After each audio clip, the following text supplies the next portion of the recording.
Hola chicos, repaso para la bimestral de Ciencias Sociales. ¿Ok?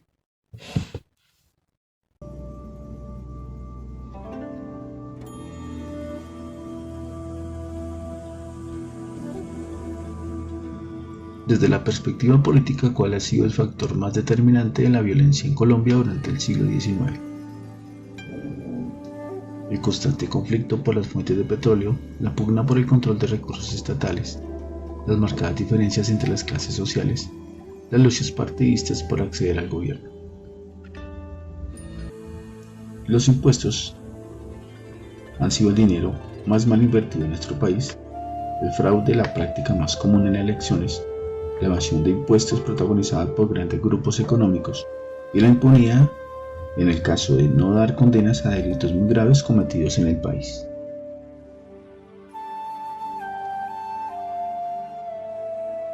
La forma de violencia expresada durante el siglo XX giró en torno a las diferencias políticas entre los partidos liberal y conservador, y la ejercieron los grupos de cuadrillas independientes en diversas zonas del país. ¿Qué estrategia militar utilizaron estas cuadrillas? Controlar las zonas del territorio en las cuales se eliminaba el opositor por medio de acciones crueles e inhumanas, fortalecer militarmente su zona de influencia entregando armas a los campesinos comprometidos con la causa, instaurar gobiernos regionales fieles a las ideas políticas del partido de influencia para controlar a las minorías, organizar corredores para la circulación de mercancías ilegales y el tráfico de armamento pesado. El miedo ha sido un mecanismo para generar control en muchos territorios.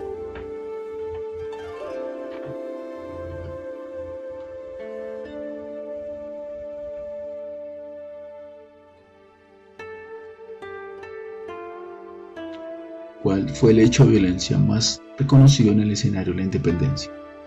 La aniquilación de la población anciana en las zonas rurales, la captura de líderes regionales por los ejércitos del pacificador Morillo, la desaparición de toda una generación de intelectuales criollos, la destrucción de los poblados con mayor población. Los intelectuales criollos fueron próceres de la independencia e influenciaron en grandes ideas para la lucha contra el dominio español.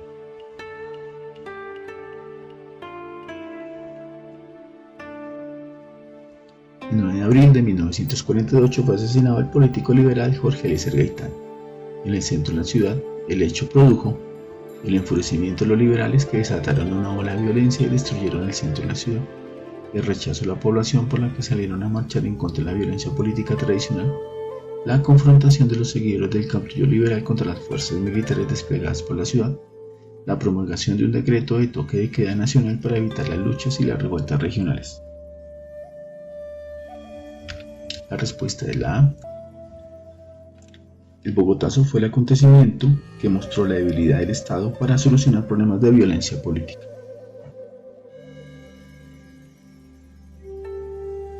¿Qué hecho anularía la posibilidad del surgimiento y presencia del narcotráfico en Colombia? La creciente demanda de drogas y alucinógenos en el mercado, la existencia de una fuerte legislación que incluye la extradición, la presencia de una economía predispuesta a la guerra, la tolerancia al delito por parte de la población.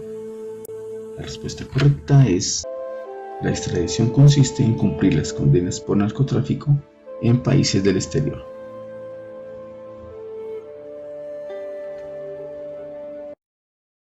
Entonces, ¿cómo le fue este periodo? Me imagino que muy bien. Perfecto. Lávese las manos.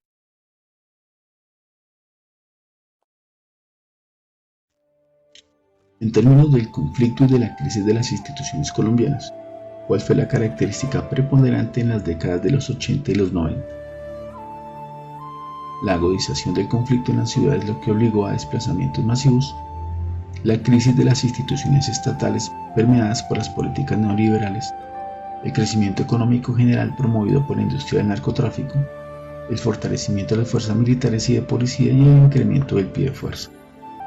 El conflicto colombiano obligó a muchos campesinos a abandonar los lugares influenciados por guerrilla o paramilitares, pues su influencia armada y violenta generó muchísima violencia en lugares abandonados por el Estado.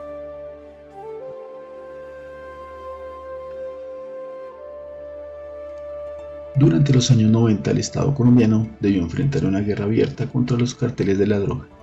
Este hecho fue utilizado por las guerrillas FARC aliarse con grupos paramilitares, unificar el negocio del narcotráfico y repartir el control del territorio, expandirse y controlar amplias zonas del país con dinero proveniente del narcotráfico y del secuestro, hacer acuerdos de colaboración con gobiernos vecinos, de quienes recibió armamento, dotación y protección, mantener el orden de los territorios que controlaba desde antes del fenómeno del narcotráfico. Las guerrillas, por financiar sus luchas armadas, se aliaron con cárteles de la droga.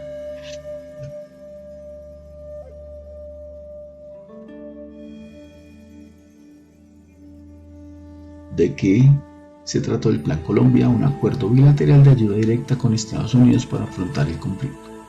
Un juicio realizado por el gobierno de Estados Unidos a las autoridades nacionales. Un pacto de ayuda para luchar exclusivamente contra el delito del narcotráfico. Un tratado de colaboración e información para capturar a oficiales estadounidenses corruptos. La respuesta correcta en ese Plan Colombia fue en la época de la presidencia de Misael Pastrana Borrero en Colombia y en Estados Unidos por Bill Clinton.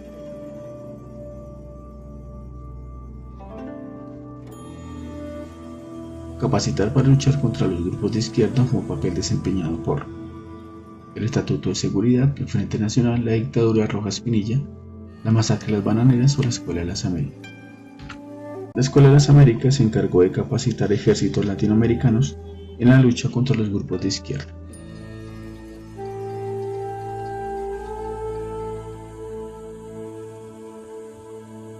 ¿Cuál de las siguientes caricaturas manifiesta el argumento de no seguir con el proceso de paz?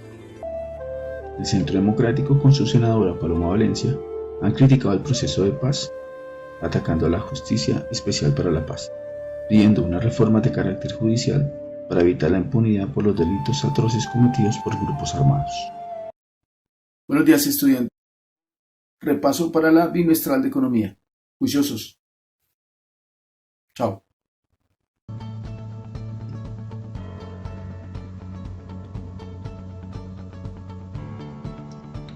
Primera pregunta: el intercambio de bienes, productos y servicios por medio de recursos digitales son gracias a.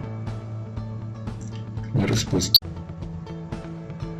la globalización es un fenómeno económico donde intervienen los recursos digitales para el intercambio de productos, bienes y servicios.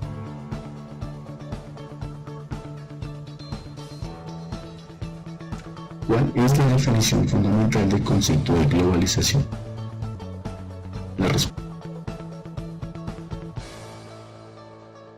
en ese párrafo se muestra la influencia de los bloques comerciales que lo integran, países interesados en tener acuerdos comerciales intercambiando productos, bienes y servicios.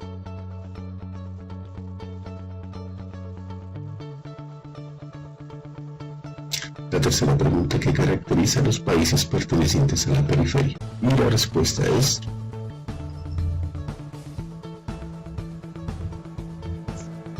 los países desarrollados equivalen a tener un Producto Interno Bruto y un índice de desarrollo humano más alto que los demás países. Como ejemplo, Estados Unidos, Reino Unido y Canadá.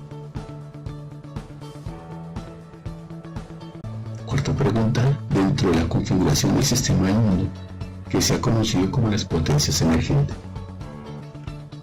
La respuesta: recuerden que los países industrializados como Canadá, Estados Unidos, la Unión Europea, Japón, tienen un índice de desarrollo humano y un Producto Interno Bruto más alto.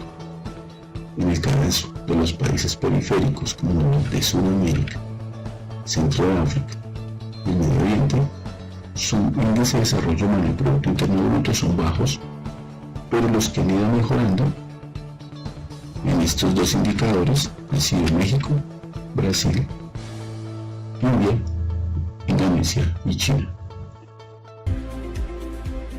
Bueno, veo mucha aglomeración, por favor, entonces, todos, el tapabocas. Muy bien. Siguiente pregunta: ¿el fenómeno de la globalización es comprendido como? La respuesta: los indicadores de índice de desarrollo humano, Producto Interno Bruto, determinan los países si son industrializados o si son países de periferia.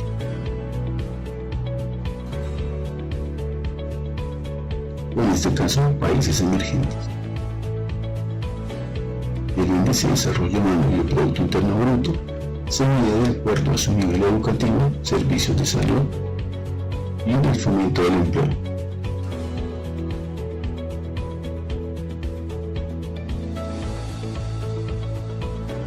¿A qué países se les acusa de tratar de imponer su cultura?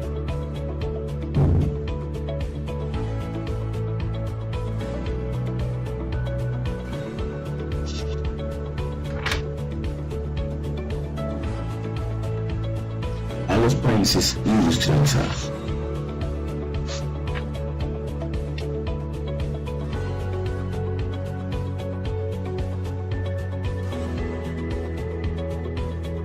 Países industrializados: Canadá, Estados Unidos, la Unión Europea, Japón. Países periféricos como los países de Sudamérica, los de África, el Medio Oriente. Países emergentes como México, como Brasil, India, Indonesia y China.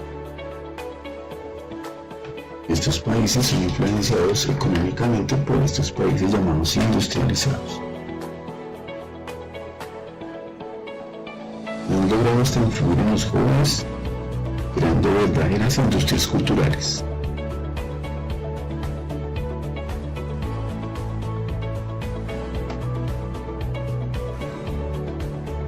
Siguiente pregunta dependía de la comprensión de lectura del anterior fragmento. Dice: ¿por qué las personas pierden poder adquisitivo?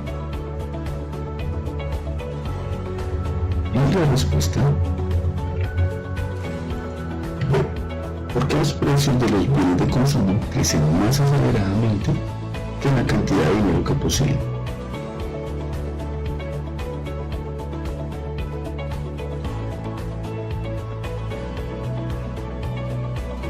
El consumo depende del poder adquisitivo de la población, comprando productos de primera y segunda necesidad, determinado por el PIB y IDH, PIB, Producto Interno Bruto, IDH, Índice de Desarrollo Humano.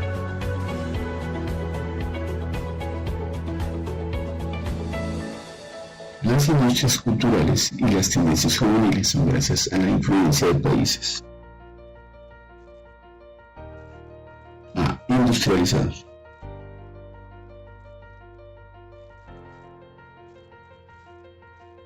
Recuerden muy bien los elementos de los países industrializados.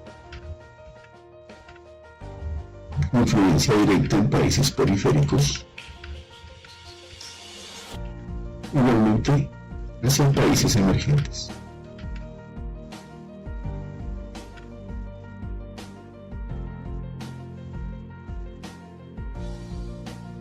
Estos países industrializados han logrado influenciar en tendencias musicales, Canadá por su migración y Europa por su turismo.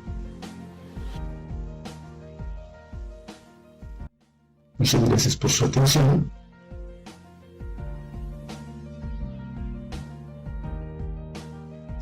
Hoy en nuestro encuentro en Zoom tendremos las definitivas de economía. Les deseo a todos un feliz día.